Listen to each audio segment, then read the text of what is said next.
Hello, I'm Daniel. Come on and sit down, get comfortable. I was just sitting here thinking about time. Not in a big, fancy, philosophical way. More in a, where did my Tuesday go kind of way. You know that feeling? You wake up, you blink, and suddenly it's dark outside. You scroll, you react, you rush, you worry. And then you lie in bed and this quiet, nagging thought whispers, is this it? Am I just passing time? It feels like we're all running on a treadmill. Someone else set the speed, and we're so busy trying not to fall off, we forget we could just step on a solid ground. We forget we could actually go somewhere. So today, I don't want to give you more things to do. I don't want to add to the noise. I want to talk about 4 ways to step off that treadmill. For simple, but not always easy, ways to stop wasting the precious, weird, amazing thing that is your life, and to start living it freely. Let's call the first way putting down the menu. Here's what I mean. Imagine you walk into the world's biggest restaurant. The menu is a book, 1,000 pages long. Every possible dish from every corner of the world is on it. It's overwhelming. You spend an hour, 2 hours just reading. Your stomach is rumbling, but you can't decide. You're terrified of picking the wrong thing. So you just keep reading the menu. You study it. You compare. You get anxious. And you never actually eat. That's what we do with life so often, isn't it? Life is that giant menu. We scroll through options on our screens. Other people's vacations, jobs, relationships, successes. We read self-help books. We listen to podcasts. We make endless plans. We are professional menu readers. And we are starving. We are starving for the actual taste of our own experience. Living freely starts when you slam that menu shut. It starts with a choice. Any choice. It doesn't have to be the perfect one. It just has to be real. Order the pasta. Try the soup. Decide to take that walk right now. Decide to have that difficult conversation. Decide to start that small, silly project you've been thinking about. The magic isn't in choosing the best thing. The magic is in choosing a thing and then fully tasting it. Because when you're eating, you're not looking at the menu anymore. You're present. You're experiencing. Your life stops being a list of possibilities and starts being a reality. A reality you can savor. So, what menu are you holding right now? The career menu? The relationship menu? The who I should be menu? Can you feel the weight of it in your hands? Good. Now put it down. Just for today. Choose one small thing and taste it completely. The second way is closely tied to the first. It's about the stories we swallow. We don't just walk around seeing the world. We walk around telling ourselves stories about the world. And we believe them. Absolutely. We swallow them whole. Here's a story you might know. I must be productive to be valuable. Swallow. My worth is tied to my achievements. Swallow. I should be further along by now. Gulp. What will people think? Big swallow. We collect these stories from childhood, from school, from ads, from well-meaning family. We don't even question them. They become the silent script for our lives. And the problem is, a lot of these stories are poison. They're tiny thieves, stealing our freedom, our joy, our peace. Living freely requires you to become a story detective. You have to catch the narrative in the act. Next time you feel a knot of anxiety in your stomach, or a wave of shame, or that heavy pressure, stop. Ask one simple question. What story am I telling myself right now? Is it the I'm not good enough story? The this is too hard story? The everyone is judging me story? Once you see the story, you have power. You can look at it. You can say, oh, hello again, old story. I know you. You make me feel small. And then, and this is the crucial part, you can write a new one. You don't even have to believe the new one fully at first. Just try it on. Change, I must be perfect till I am allowed to be a work in progress. Change, I should be doing more to in this moment.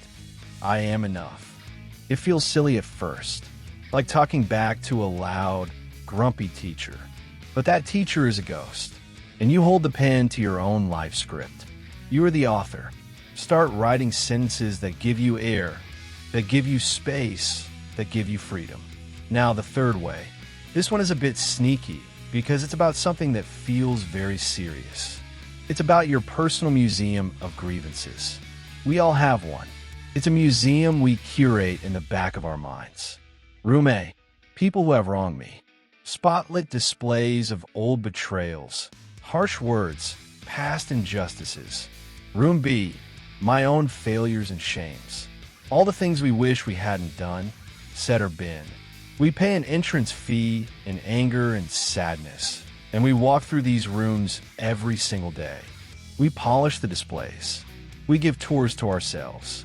And over here, see, this is where they embarrassed me in 2012. We think we are just remembering, but we are not. We are living in the museum. We are letting past moments, which are gone, completely finished, dictate our present feelings, which are happening right now. That's not memory. That's self-imposed imprisonment. Living freely means evicting the museum.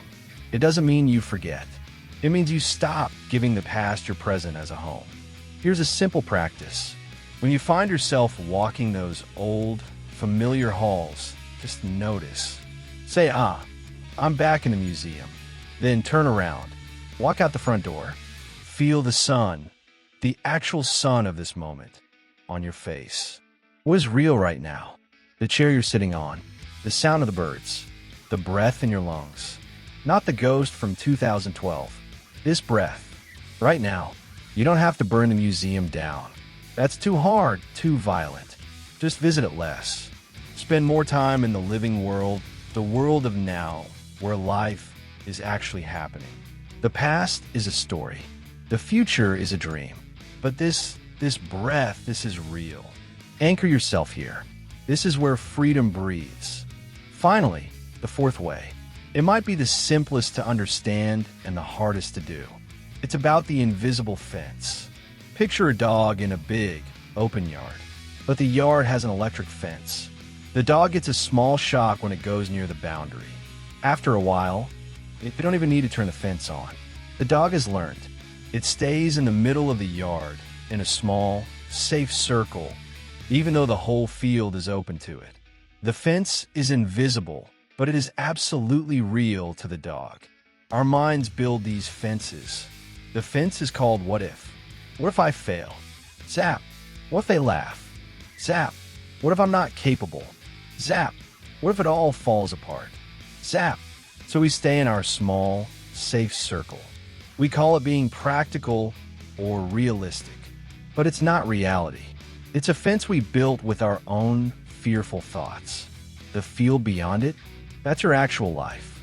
Your unlived dreams. Your unspoken truths.